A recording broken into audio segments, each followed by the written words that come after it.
Welcome to this session. Isn't this great?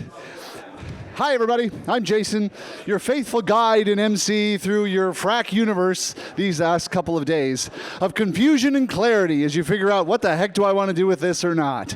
So I'm really excited to invite you to this session, and I'm excited to introduce our presenter today. This is going to be really fantastic. The irony of this is that I downstairs lost my place on my sheet, and I couldn't find my introduction for the person downstairs. So he said, I'll introduce myself. I'm like, what a great idea. Because we go back so far, and everybody's heard our stories already, so you say what you're like. So, fortunately, I get to come up and introduce this guy, and I'm really, really excited. So, this gentleman right here, he's going to be leading a workshop today on succeeding as a fractional professional. And, oh boy, did I do the same thing? I thought I had it on. That was the teaser. Corey, you know what, Corey? Tell us, what have you done the last 10 years that's notable and extraordinary? I got a haircut. He got a haircut, everybody, and it was permanent. That's fantastic. What else have you got? Let me see if this works. Does this work? Okay, good.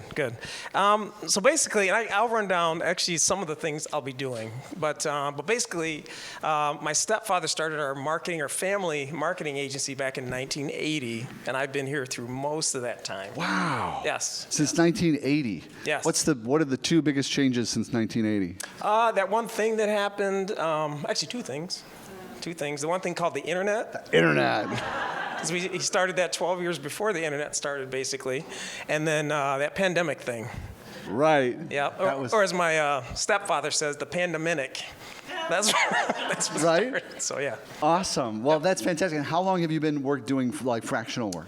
I actually have not. You have not? That's even more interesting. Yeah, I consider it very similar to fractional work in the fact that as an agency, like anything, I look at it more as a subcontractor, that we work for several businesses, giving them pieces of our time, pieces of our dedication. So that's the way I've looked at it. Right. And what do you think is like the most important thing working on your own as far as just diving into something when you're going to be on your own? I think just really having clarity of what's most important to you, the values, how you want to live your life. And then starting there, rather than what I've done and what many people do, is you backtrack. What am I good at? What have I been doing? And out of that framework, it's taken me over a decade using that other framework that wasn't important to me, trying to figure out what I want to do. And then once I just said, hey, what gives me energy? What do I get excited about? Then all of a sudden everything cleared right up as to what I wanted to do. So. Oh, that's awesome. That's just a sliver of the wisdom you're about to get for the next 45 minutes. Please put your hands together for Corey Dunham. Thank you. Thank you so much. Did he say 45 minutes or 425 minutes? I'm good with 4 to 5 minutes. No, just kidding.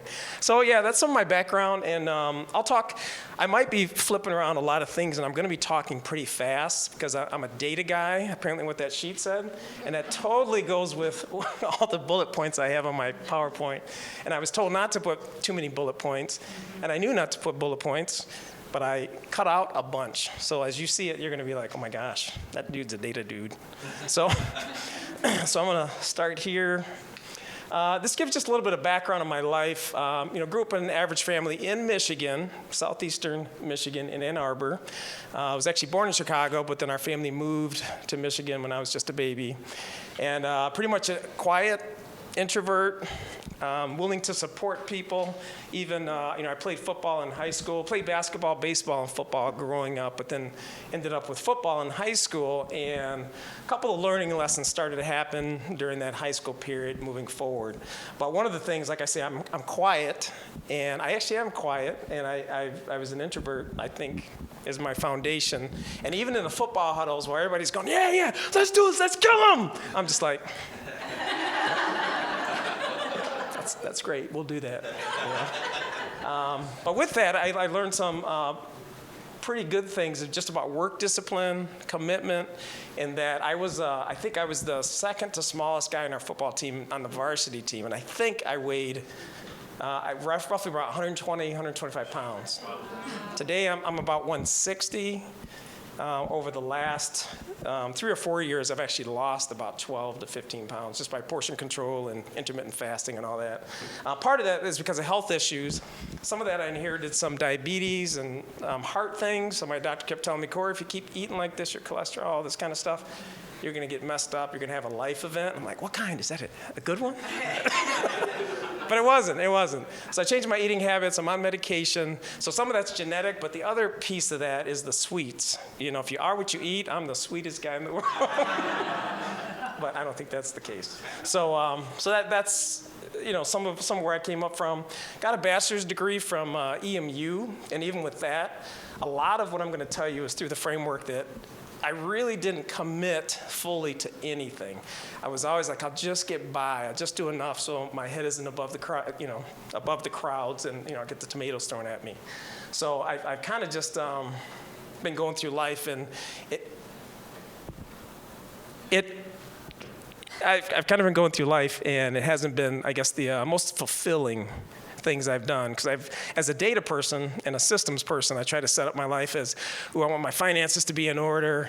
I want everything in my life to be systematized so I don't have to think anymore. And I did that for a long time, and all of a sudden I wasn't thinking anymore. Wasn't passionate about life or anything. So systems are great. A lot of things are great, but you got to put them in the right perspective. So married, 3 kids. My youngest kid is what is she, a junior in high school, does a lot of sports. And my oldest is 21. I think he's in his 3rd or 4th year at Eastern Michigan Aviation's, or their aviation program at Eastern Michigan University. And then my middle son is in his 2nd year at a community college going for to be an attorney of some sort. So we'll see how those things go. Even when applying for EMU out of high school, I didn't know what I wanted to do. I knew I wasn't going to play football. I was so small. I didn't have any confidence. So I only applied to one school, which is EMU. And so I'm like, if they don't accept me, I don't have to go to school. They accepted me, and they gave me a little bit of money to start. I'm like, doggone it. But that's probably one of the best things I did, because another key success component, and as we talked about community or ecosystem, is the environment that you're in, that you set up around yourself. That's probably going to be one of the biggest indicators of your success or failure, is the environment that you have. That's the people, that's the technology, that's the businesses, people you associate with, everything. So with B2B marketing, it used to be, my stepfather started that back in 1980, 43 years ago. And I wasn't working there at this time. I worked a little bit later in high school. And it used to be called Bauer, Dunham, and Barr. But a lot of people thought we were attorneys. Some people also called us up, if you know Dunham Sports. People would call us up, hey, do you have a size 12? And I'm like, nope, we're out of those. And then just in the last month, I started this last company as a doing business as from our B2B marketing, but the last company on the bottom, which is Corey Dunham Leadership. For over 20 years, actually, what has it been, since 94, if anybody remembers 1994. That's when I started doing mentoring and youth leadership through our church. That has jazzed me up and gives me a ton of energy. So that's my ultimate purpose, is to have foundations and causes that support family systems and that support youth, and also single-parent families. But just this last year, or last couple of months, I've called myself a leadership and development coach, even though I've been doing that for over 20 years, 25, 30 years now, whatever it's been. So a lot of that has been the confidence, who am I, imposter syndrome, all of that stuff. Oops. There we go. Okay. So I'll try and fly through a lot of this, like I said, because I have way too many bullet points. But anyway, as a fractional professional, there's a lot of challenges that we've identified, and these are just the 4 that I boiled down when I've talked to some fractionals and some of the things I've dealt with. But you become everything, number 1. You do everything now. Number 2, they only have 1 to 3 clients on average. They need that business development, which we've heard a lot of that, about doing sales and having that system in place. And then also, you don't have that corporate system around you. Many times people think, man, I've been doing this whole time. I'm a great salesperson. Or I've worked in retail. I can do sales. And then you get them on their own. They don't have any idea how to do that. Wow, people aren't buying things. Well, yeah, that's because the environment you were in help that to happen. So, I'm going to say it. They were going to have me talk on procrastination, but I just couldn't get around to preparing for it. So instead, they had me talk about overwhelm and then thriving. Number one, time management. 4 sections we're going to talk about: mindset, attitude, and beliefs. And that's probably the biggest, most important thing I feel that's here that's affected me. And then vision, goal setting, and then the resources. A few resources behind it. And really, this PowerPoint, you'll have access to the download, and you can also, I'm going to send you more if you choose to do that. And I have a QR code at the end, but there will be a lot more things that I took out, left out, that I didn't even put. Some hacks and tips and other books and resources. But just, I'm going to go through this real quickly. So you're not going to be able to get all this right now, but you can later. So just talking about time blocking, that's been a huge thing for me, is time blocking, because initially, like I say on here in a few different of the things, I was always late for everything.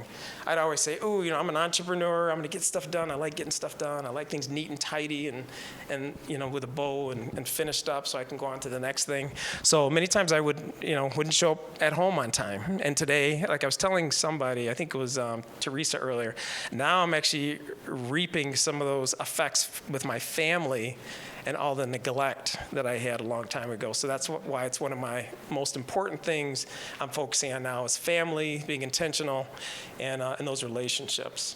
I had no direction. I had no purpose, no passion. I was overscheduled, just stress, which is, I wore many hats, which is also why I'm kind of bald too, literally and figuratively. So there just wasn't a lot good going on when I was time blocking. I thought I was doing well.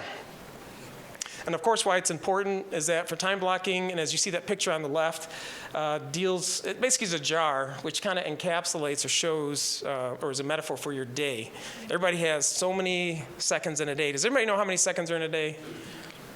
Nobody knows this. I think it's 86,400 seconds in a day, which is pretty incredible. And people have used the analogy, and maybe some of you have heard of this analogy or metaphor again, of having big rocks, pebbles, and sand. And if that jar represents one day, if you don't put in the big rocks first, the important things in life, you're probably not going to ever have time to fit those in. And I find that a lot of people tend to put in the little stuff, the sand first, things that aren't as high impact. Then they put in the pebbles, the smaller deals, because they're easier and simpler. Then they might have enough room in the day to fit in that big rock. Whereas if you fit in all your big rocks first, and the example that I've seen, you can put in pretty much all the pebbles if needed and you have enough time. Then you can put in the sand, and then you can actually pour in water and actually fill the whole thing up even more than what you thought you could. So if you do the right things at the right time and keep first things first, you're probably going to benefit even more. Some of the pitfalls of time blocking, and especially for fractionals, when we talked about this and we've heard about this, of overcommitting. Many times you neglect personal care. You neglect taking breaks. Sometimes it's an honor badge on your chest, like, man, I worked 8 straight hours. I didn't use the bathroom. I didn't do anything. I don't feel so good, but I'm awesome. You ignore priorities. It could be a boring situation, which then takes your energy level down, your motivation. And a number of different things. And also, too, if you don't time block, one of the biggest ones is interruptions. So schedule in to your time. And this is one thing, a mindset that I didn't realize I could do. I could actually schedule in time for interruptions. I thought I had to be available to clients the whole day, pretty much. And actually, one of the tips, I don't think I have on here, but one thing, because of my situation and being overscheduled and having low value things up near the top of my importance level, is that I now keep my phone on the counter when I get home. So I might look at it once or twice a night, but it's at home so I can be intentional with my wife, my kids, everything else that's going on. Whereas I used to not do that. The first thing with my oldest son, who's 21, when he was back a baby, the first thing I had to do, there wasn't really smartphone. Actually, there wasn't no smartphones at that time. He was born in 2002, and I think smartphones came along 2007, I believe. Seems like they've been here forever. But before then, I was just checking email. I got to check email, got to get it done, because I also had this framework that I had to have a clean inbox.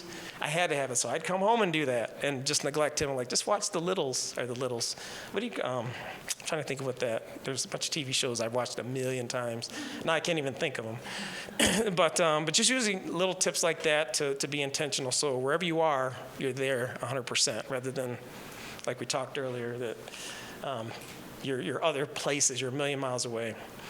Some of the consequences, as I've already talked about, I've missed some goals, lost productivity, you get burned out on all that kind of stuff, and of course you don't have complete tasks, and all of a sudden the next day you're starting off with, man, I wasted all my time. Well, what's the first thing I do when I come in? And my goal every day, which was, actually I'm not going to talk about those in a second, but my goal every day when I came into work was cleaning that inbox up. And I'm like, I'm the most productive person on the planet here. I'm so productive. Instead of asking myself, is this the most important thing I should be doing? I was thinking, how can I do that faster and better? Just getting the emails done. So asking yourself the right questions in the right way. We'll deal with that more in the mindset area, but that's a huge importance. So not just being in this little bubble of, I think, this just gives me anxiety and stresses me out, but asking the right questions. Some of the fixes on this is seeking solutions. That's another thing. I always, since I had the introvert kind of tendencies, I never wanted to ask anybody any questions. I want to do it myself. And this stems from way back when I was in elementary school, when I've tracked this back, that all my friends always got laughed at when they asked a dumb, stupid question. So the framework in my mind, not realizing this till the last couple of years, has always been, I'm not going to do anything dumb to get laughed at. And so my insecurity, my low self-confidence, everything, that's how I filtered everything in my life. And so yeah, I never raised my hand, never asked for help. Some of the other things, like I talked about earlier, of make sure you work hard, make sure you have self-discipline, having mentors, coaches, being in mastermind groups, networking, all different types of things that you can help to create an environment to help you succeed. Some of the other fixes would be too is figure out when are your high energy times. For me, it's in the morning. So if you want to be creative, you want to get things done, you want to have just good output and focus. For me, I have to do that in the morning. Maybe other people, that's the early afternoon, by the time you wake up and have your cups of coffee or whatever you do. So you just have to figure that out and then schedule those things first. Calendar. And color blocking your calendar. So I have a Google Calendar. I integrate like 3 or 4 different calendars in there from different organizations I deal with, my personal calendar, my business calendar. So I see all these different things going on. It's kind of funky to look at, but it is what it is, and I can easily see, ooh, that color. Oops. Am I going the wrong way? I have to stop moving. Am I on this slide? Was anybody looking at this? One more? Thank you. Okay. Is that right? I'm just messing with you now. Okay, thank you. But yeah, all those different colors, I can see right away on the calendar what exactly is going on. And it's cool because you can recognize, oh, I've got either a personal event I need to take care of, I got an appointment, or I have this one client that I need to take care of, and you can block that out. One of the tips on even blocking out your calendar is I found that when I just think about something, oh yeah, it's probably going to take me 20 minutes. And then really it takes me 45 minutes. And I'm like, how the heck did that happen? What's going on? Some of that is it just took longer. Other times it's interruptions, distractions, email, hearing that ding on my phone. I'm like, oh, what's that about? And so that's another reason why I don't. When I'm at work, I actually don't use my mobile phone at work. So I have a business line. And mostly this is for separate home stuff and after hours things. So that's just how I do it. What else are some good tips? Grouping similar tasks. So instead of task switching, if you're going to do sales calls, whatever it is, or answer sales calls, or have that opening for new prospects and clients, do that maybe in a similar chunk of time because your mind's on that same framework and moving in that direction. But I look at it as, if you task switch all the time, then that's going to be an issue because you got to slow down. You got to put on the brakes, and then you got to change directions, and then all of a sudden you got to speed up again. So that takes a little more time, a little more effort, and you're not as effective. The funniest thing about grouping similar tasks. And then one of the other things I'll talk about here in a second is multitasking. That's another thing you don't want to do. Even though there's people who say, oh, I can do multitasking great.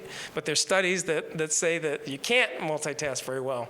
And the funniest part is that, that on that first slide that I showed, back when I was 23, I just had a birthday a week ago. I'm 55 now, which is pretty crazy. So 32 years ago, or if that's the right math, I got a pilot's license, which was another milestone for me. And the FAA teaches you to do what when you're flying in airplanes? Anybody else fly? Checklist. Checklists. And what else? What systems or things you have to pay attention to when you're flying? Your environment and what's around you. Yes, yeah, and basically that's it. So you have to pay attention to your instrument stack. You have to pay attention to your engine components. You have to pay attention to what's going on outside. And then you also have to listen on the radio in case you need to communicate with somebody, depending on where you're at. So basically what they teach you to do is multitask, which is the funkiest, weirdest thing they teach you, but you learn that you really can't multitask. And my oldest son, who's taking flying lessons right now, he's doing all that, and he's doing excellent, but you realize you can't do that. So one of the things that I'm teaching here too, along with, I got from aviation, is like when the landing and takeoff are the most critical aspects of flight. When you're flying, you pretty much could run around the airplane, do whatever you want. You don't do that, but you could do that because it's very pretty simple. Either your instruments or you're talking to somebody, and you also have to see and avoid other aircraft. But when you're taking off and landing, we have a sterile cockpit. It's like no talking, nothing else is going on. It's very simple because if something happens, a deer runs out in front of you, when you're landing or taking off, you may have to retake off again. And a lot of people, when they're landing, if they're not focused, they could go to take off or do a go around, push up on the throttle, and the way the airplane is trimmed out, it would actually go up like this. And if you go up like this too long, you're going to lose your energy and you're going to plummet to the ground. So a lot of people have actually had fatal accidents doing that. So you have to really cut back and simplify, and that's another technique or a tip. Cut back and simplify. And people have mentioned it this weekend for things you're doing. There's a book called, I think, Essentialism by Greg McKeown. And he talks about that, just simplifying, and actually you'll accomplish more by doing less. This used to be my calendar a long time ago. This is not my actual calendar, but it represents what it was, and it was like I'd just be doing things off my memory and what I need to do. And I got pretty good at that, but if you have any life events, anything major that happens, it wipes everything out, and you're like, what do I do next? What do I do next?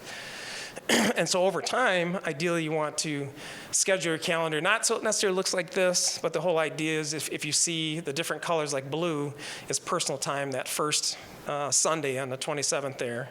And then the purple times are the morning and evening routines. And those are extremely important too. Another tip or hack is, does anybody have any tips as to what's the best way for you to have a great day tomorrow? Plan the day before? Yeah, and write it down before I go to bed so I don't keep thinking about it. Write it down before you go to bed so you don't think about it. Excellent. And that's what I was kind of implying to during this morning or night routine, actually. How you do things the day before, and don't answer this, don't raise your hands, but anybody gotten drunk and had a hangover for the next day, or a Super Bowl, one person, only one. Or have a Super Bowl, and all of a sudden you're up all night, and then the very next day you're like exhausted, and like, why did I do this? Because my team lost, or I wasn't even watching my team. Was it worth it? So your evening routines are one of the best things, and one of the best things you can do is put this down 1 hour or 2 hours before you actually go to bed, because your mind is still processing a lot of those things that are going on. And if we go back 20, 30 years before the internet, we only had very few influences, which are our day-to-day things going on. If you went to school or work, then you come home, all you had are influences of people in your neighborhood, basically. Now we've got this thing going on, and one of my buddies, Barry, who works in a high school, he said these kids nowadays have so much anxiety because they have this 24/7. Now their minds never get to sleep, and process what they've taken in that day. So they're just zooming like this in their brain, and then the very next day they're zooming again with more information, and you're just on this. It's almost like doing all-nighters basically, if you can think of that. I did a couple of those during college and maybe recently when trying to prepare for this, but I didn't do an all-nighter. But if you don't put your phone down, get that stimulus so your mind can process everything, that's a huge thing. You don't notice it until later, that the effects of this. One thing too, it's funny, I had to find a new technique when I was preparing for this. I've had maybe up to a month, I can't remember, 4 weeks to prepare for this talk, and I was just getting a brain block. My energy was low. I've been going through a lot of different stressful things, personal life, like I indicated, and I had to find a new technique. I'm like, I have to do something. I have to get this going. So what I did is I just searched on Google, and I searched for timer, and I found a timer and just put a timer on. I said, fine, I'll just work on it for this amount of time. Guess how long the timer was? How many minutes do you think the timer was that I used? 20, 29, 15? The timer was set to default at 5 minutes. And when I saw that, I'm like, that's ridiculous. I said, let me try it. Let me try it. And I tried it, and I just hit 5 minutes, and I just went to work. And also, I closed down another tip. I closed down my email, because every time I saw a new email come in, which usually was a newsletter, I closed that down so I wouldn't see or hear that going on. But I worked for 5 minutes. And how many times do you think I hit that 5-minute timer when I did this? I think this is a week and a half ago, or actually 2 weeks ago, just about now. How many times do you think I hit that timer that particular day? 20? That could be. I haven't done the math, but I ended up working for 4.5 to 6 hours with deep, focused, flow state work, all by hitting that 5-minute timer, because I knew I could do 5 minutes. I couldn't do longer than that. I couldn't commit to that. But I ended up doing that, and I got the most chunk of my presentation done here on that one day. And so I had another block a week ago. Like, I got to refine this. I got to refine this. Yeah, and it wasn't, and that's the funny part. You're going, like this. Like, how many times do you do that? Yeah. And I like it would be an interruption, but you're saying not really. No, because what happens when you get into deep work and you're focused and you simplify, you get into this flow state or the zone, and all of a sudden time starts to expand. So I had a couple of those times where I thought, didn't I hit that timer? I didn't start the timer. I looked at it, and only 2.5 minutes had passed. So it's one of these things that you have to try things out. And I didn't believe it when I used it. I just said I have to do something, because this day is coming no matter what, And that's the one thing, too, is that time passes no matter what happens. We never get that time back, those 86,400 seconds. Never get those back. You can make more money just with an idea, but you can't get the time back. So using some of those techniques, everybody has blocks, everybody has issues, but can you work on something for 5 minutes? That's pretty simple. But you got to get out of your own way and stop saying, this won't work, this won't work. But I was pushed up against the wall. So at any rate, your calendar can be more scheduled. And like I said, you could pull back a lot of these chunks out of here and leave some open space. Or maybe you're working at a company right now and you're just kind of looking at things fractionally or doing things as a side gig. So one of the most important things you could do here is just do maybe your big three, your top 3 things, and focus on that. Start somewhere. But you don't have to go crazy on this. Talking about Pareto's principle, anybody heard of this 80-20 rule? Yep. Yeah, there's a couple tweaks on this, but 80% of the effects come from 20% of the causes, or 80% of the stuff you do in most cases is a waste of your time, pretty much. You're only going to get a low value of return. Whereas 20% of the things you do, or 2 out of 10, you're going to get a huge return on that. And this says 4x. And this is kind of a general thing, but has anybody done this or analyzed themselves and written down all the tasks you do every day? Has anybody ever done that? That's just what I do naturally. Oh, okay. I'm a crazy time walker, so Okay. You could pull a year out of my calendar, no. Okay. Have you ever analyzed that? Have you ever analyzed your 20%? I did for a job once, because Okay. I was trying to show them where all my time was going, and it Yep. very mocking, because it was like the pie chart. Well, that's awesome. Yeah, well, that's great. Yeah, once you do this, I wrote down a list of things. I was part of another business group, Strategic Coach, Dan Sullivan. I'll talk about some of their books a little bit later. But they had you write down everything that you do on a daily basis. And just as a guess, how many things do you think I did on a daily basis that I wrote on that list? 30? 15. Okay, so whoever said 30, that was the first time I did it. And then when I reviewed it again and thought about it some more, I added 20 more things that popped up. And it's as simple as, you think checking email, talking with clients, all that big stuff, but even the fact of making coffee takes a few seconds, or more really.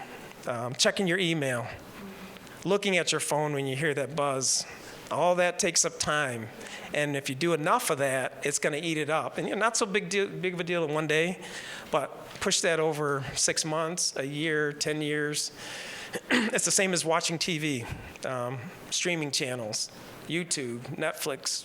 I almost said Kit Kat, but I mean TikTok. Watching Kit Kats. But even doing all that stuff, and they're unending.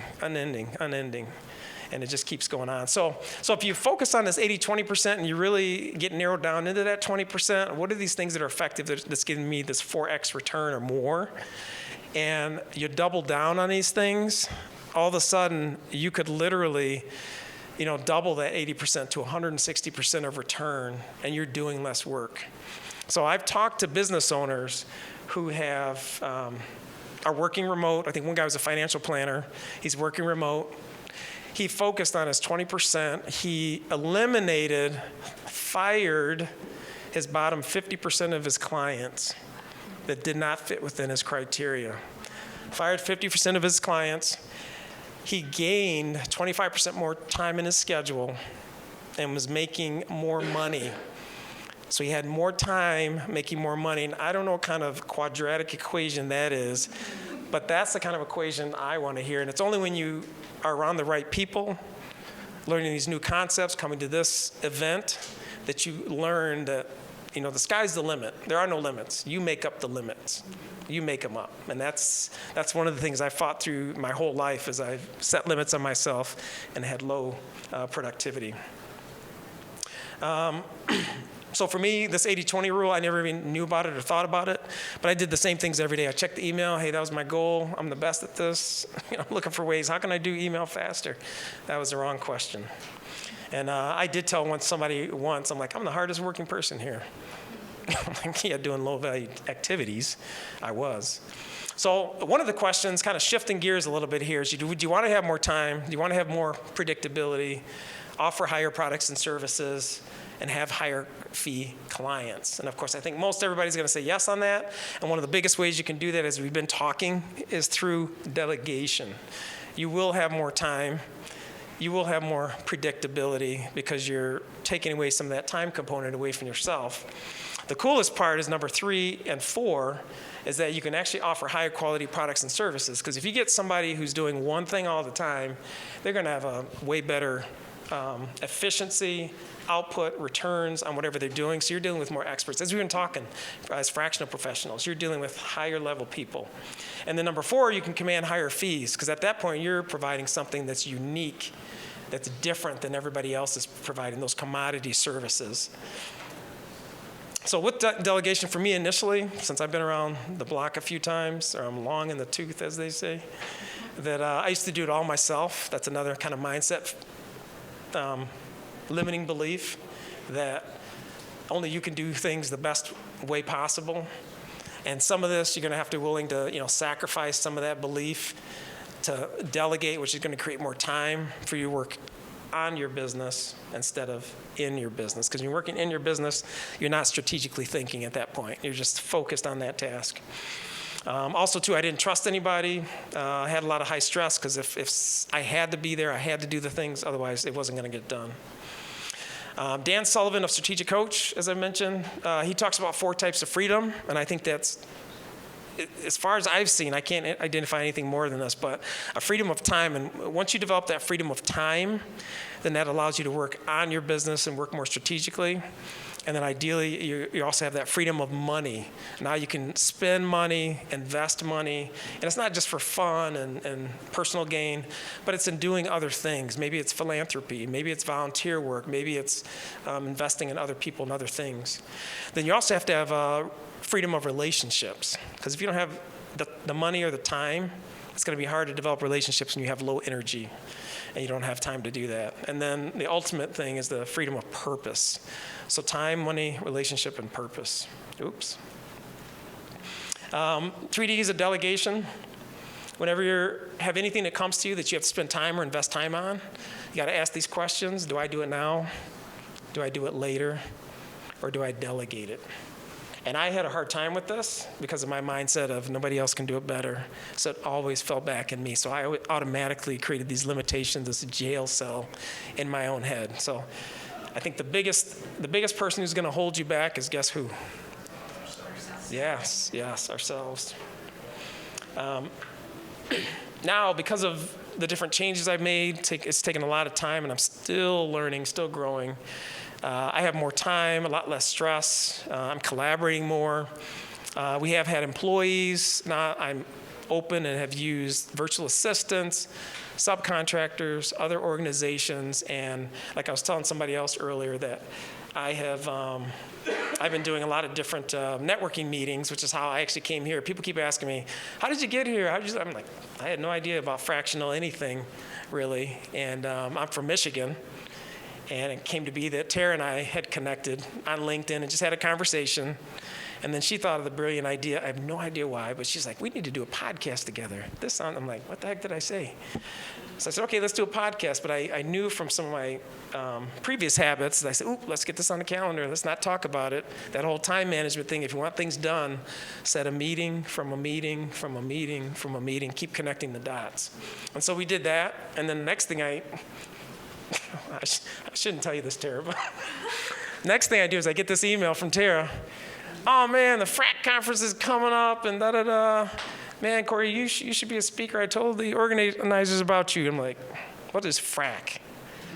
What are we talking about? And so I had to email her back. Hey, Tara, what are you talking about? What's going on here? And so that's how I became to be a speaker here. I wasn't expecting it, but the funny part is, a long time ago, that's part of my future self that I see is me becoming more and more of a speaker and offering in this way. So it's funny how this came about, and I wasn't looking for this opportunity. So collaboration, referral partners. We've been talking about this whole thing, creating your ecosystem. Shiny object syndrome. We talked about this a little bit.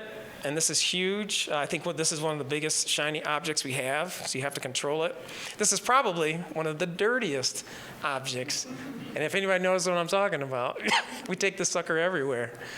And I used to think, and I was kind of a clean freak when growing up, so this is just weirdness about me. I'm not like this anymore, but like I'd only touch pencils and pens back in the day with my right hand because that's what I write with, and this one's used for eating. Okay, so I used to do that. People used to make fun of me, and all of a sudden, a justifier came, the pandemic. All of a sudden, people are like, ooh, don't touch anything. And the funniest video I saw in the pandemic was a guy that said, oh yeah, we don't want to touch this doorknob with our hand. So on the video, he proceeds to open up the door with his mouth, and I'm like, but I was cracking up, and I think, Laura, you were talking about just some of the humor and improv that you can do doing the opposite. I think she talked about doing a workshop where she would say, this is what you don't do, and then the improv, the professionals would come in and do that thing, and it was just hilarious, so thanks for sharing that. Memorable, yes. Remember the doorknob thing. Yes. Video, that's so funny. Yep.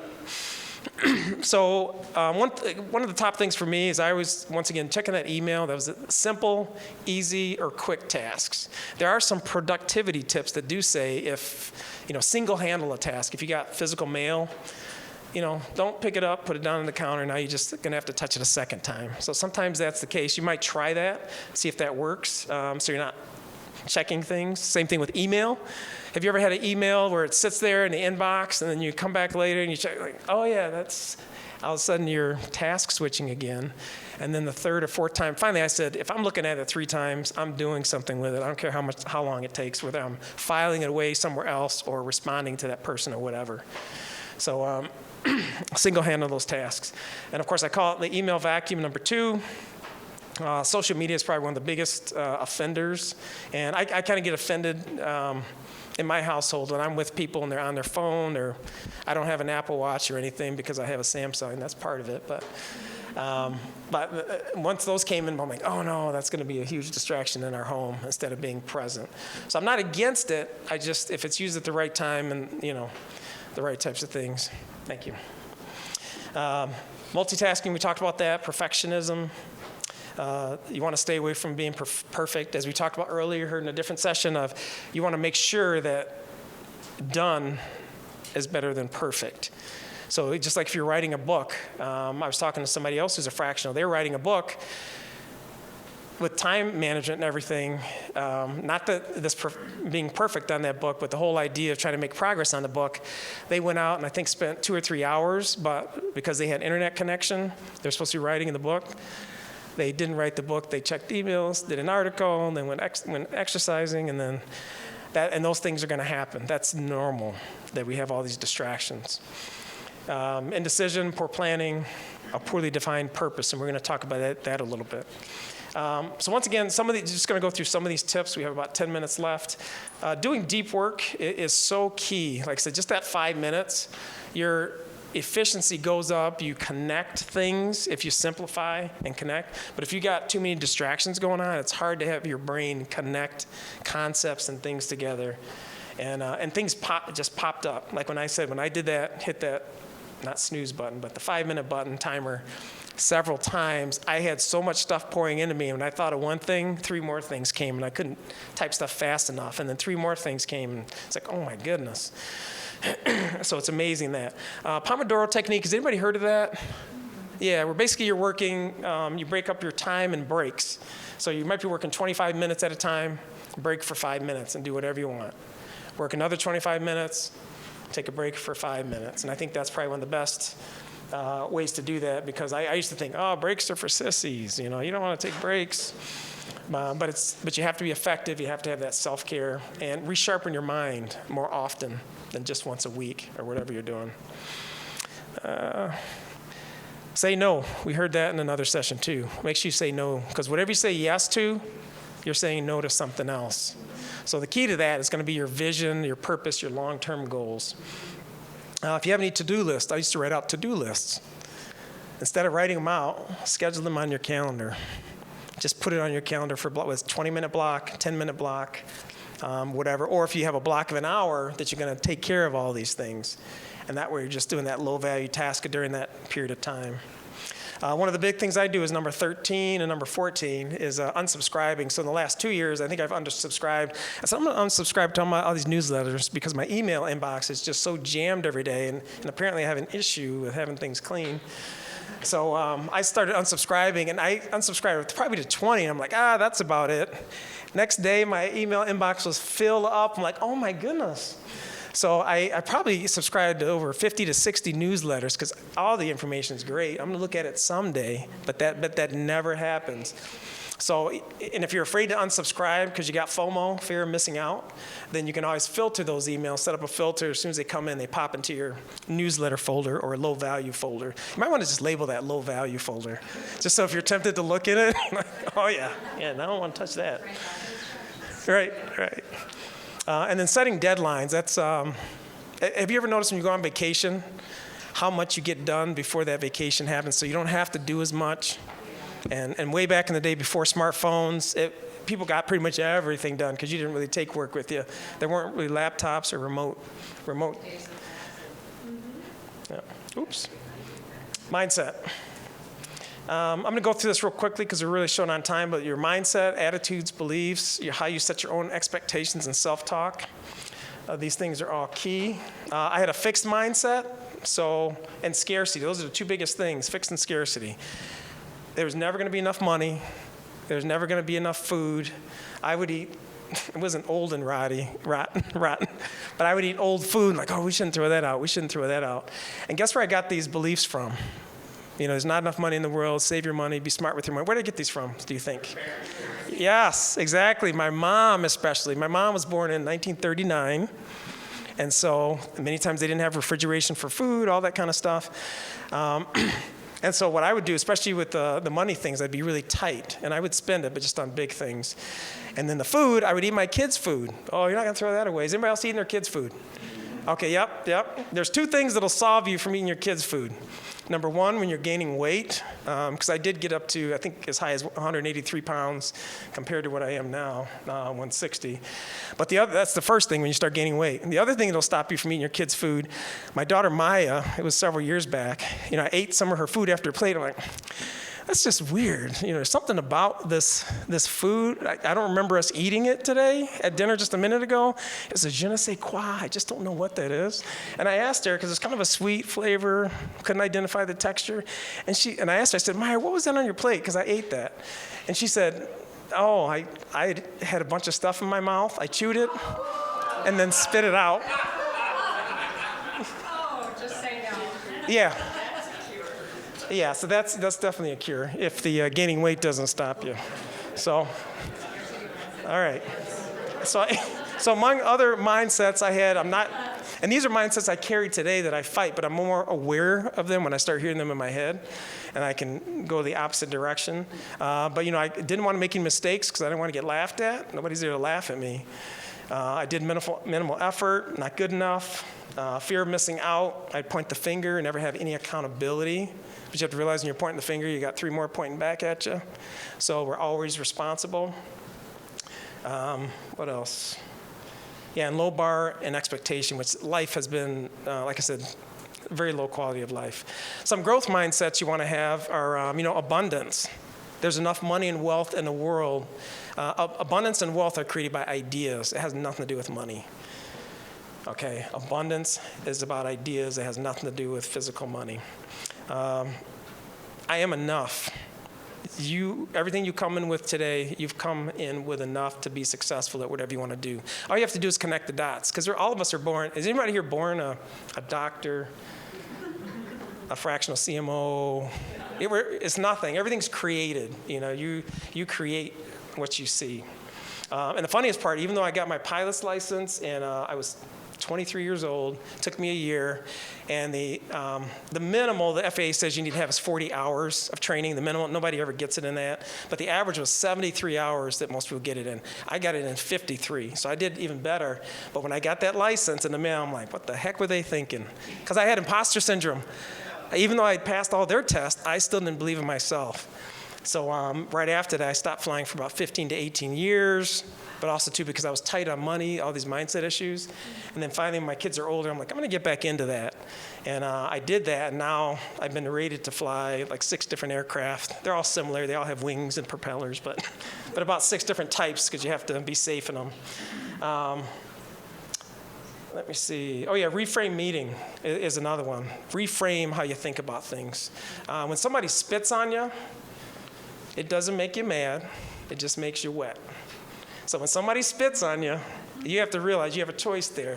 Is this an opportunity, or am I mad at this, or is it going to be a positive thing? One of my best friends from 43 years ago I met in 1980, she spit on me in junior high and slapped me in the face because I bet her. I said, you won't do this in front of the you won't do this in front of the class, and she did it before I could even finish.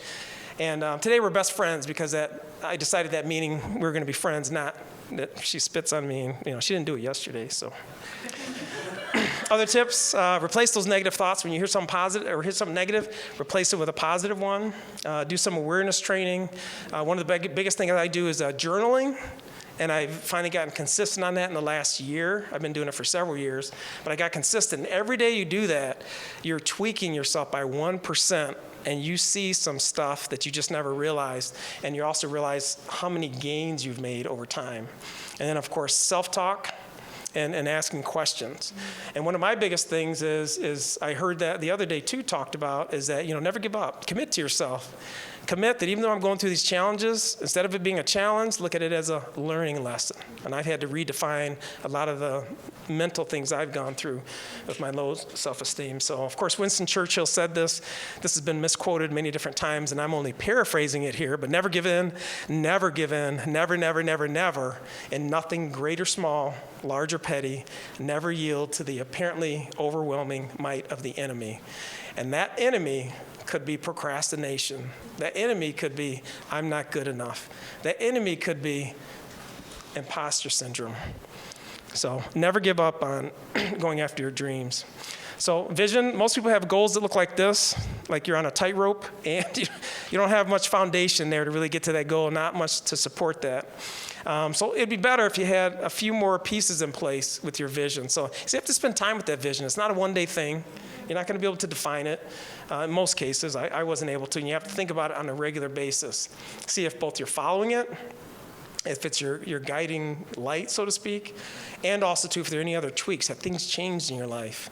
You know, I could have called myself a business and leadership development coach 25 years ago, but I just didn't see that for myself. So I just started calling myself that 2 months ago. And I created my website that is a link at the end of it just in the last month, even though I've been doing business and leadership development coaching all along. So thank you. So these are kind of the different areas. We have seen this in other sessions, are very similar, but different areas of life that you need to consider with your vision and what's most important. I have another screen here, but mostly all I focused on was money. You know, what kind of clients do you want? Well, the ones that pay money. You know, what size would they be, the ones that pay money? What color is red? Money. That's all I focused on, and guess what? That never motivated me for 10 years, 20 years, 30 years, and here I am, like I said, 55, and I'm finally, in this last year, I've created more momentum by leaning into what I'm passionate about, which my ultimate passion is really toward like family support systems, youth mentoring, single parent family, whatever I just said. I just had vowel movement. A vowel movement. Single parent families. And that's one thing that's really important to me, and being able to contribute toward these causes and foundations. So family and friends is a category you should think about when you think about your vision and what's most important. And like the fireside chat was mentioned about, you may not be balanced all the time, but if you look at it over a week's time or that month, you can see maybe there's that balance. But if you're looking at this at least once a week, you can kind of re-engage that, I need to spend more time with my kids, I need to spend more time with my wife, or do whatever. But career, relationship, fun, health, spirituality, financial, personal growth, you need time for all those things. Sometimes it can be 5 minutes, sometimes it can be 2 hours, whatever it is, but those are the things you should think about. And of course, that's what the old Corey was like, is just focusing on money. And even the funny part about this, I've made decent money in my career. My wife and I, we just paid off it's not like it's a record or anything, but we just paid off our house in just under 12 years here, because I focused, I was tight, so we've sacrificed. So we're completely out of debt at this point, and we just have credit cards that, keep coming in with Amazon purchases. But that's exciting for me, since I'm a tight guy. But we've been able to do that, and I think we have at least one of our incomes saved up in savings. There's probably more than that, but we have at least 1 year's worth of income, and I think that's the Recommendation. Yeah, no, not necessarily recommendation. I was going to say the gross, so I forget. So it's more than, you know how you make the gross amount, then you get taxed? Well, we have more than whatever you keep, so at least 1 year of income there. Some tips. I probably only have 1 minute left here, but develop life standards. Remember, you decide, nobody else. You just make the stuff up. Be creative, figure out what you want. Have a compass to see through that North Star. Complete rest and recovery. Dedicate time to your most important values and things first. And of course, have SMART goals, that they're specific, they're measurable, they're attainable and believable to you. Because anything can be attainable, but is it believable to you? And then realistic, and then time-bound. Put a date on it so you can see if you're making progress or not. One example of setting a goal, and I say, set longer goals than just short-term. Because you can set a one-day goal of, hey, I'm going to stay the same weight, and I can eat 6 pieces of cake today, if I look at my tomorrow's weight, I'm not going to change that much. Okay, no big deal. But if I say I want to stay the same weight a year from now, I have to change. When I look back, I have to change my process and what I'm going to do to reach this point. So that's where it makes a bigger difference. So I say set longer goals that really have that guiding light, and it's just something to focus on. You don't have to hold hard and fast to it, but it helps to guide you and focus you. And hopefully it's, in my opinion, something that's intrinsic, something that's intangible. Some resources, and this is just some of the books. I probably got 20 or 30 I could recommend. But Atomic Habits is one of the most, I think, the successful fiction book, as far as I know, the most successful one. But it has great ideas on how to create habits, create an environment, a support system. 4-Hour Work Week, I'm sure many people have heard of this. And some of this deals with, delegation, how you think about things. Eat That Frog gives you a bunch of different great ways to take care of things and be really productive. Getting things done. This is also 2 quick tips. I think are from this book. I've read so many books. But one is just if you're really procrastinating, just start a task. That's all you have to do. That's only commitment. Doesn't have to be 5 minutes.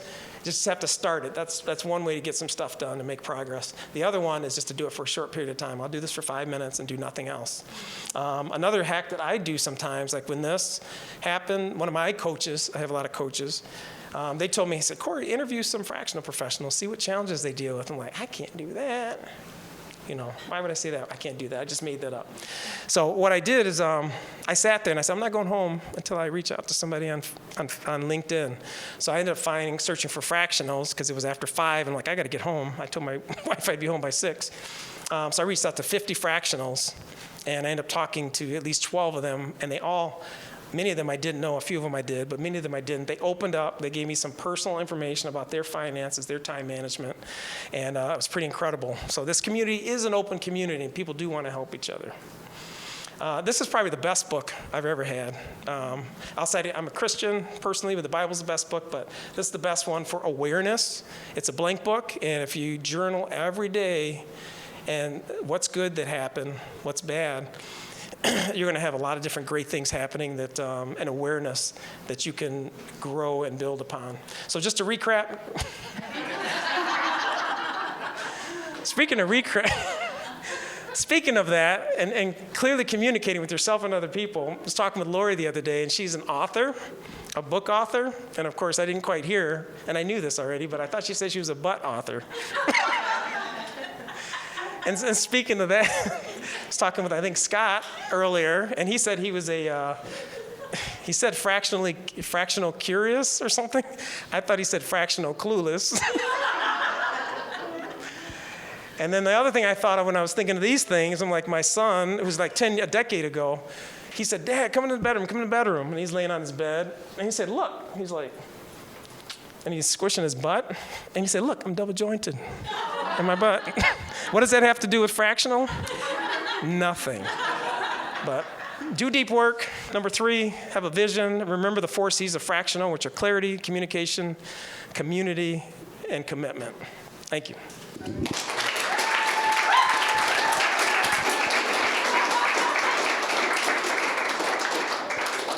Great job, Corey. Thank you for all those wonderful tools and for your awesome sense of humor. Thank you for making us laugh. Really. I have a few things to say in closing. Just to let you know, one of the most important tidbits is our next 2 sessions that start at 2:45 are switching locations. So Brian McDonald in How to Build a Referral Machine will be in the Mosaic on level 3. And Katie Walters' panel discussion, case studies with fractionals and their clients, will be here. So just so everybody knows that, you have a few minutes break, and thank you for being here. Thank you to our sponsors as well, and enjoy the rest of the day.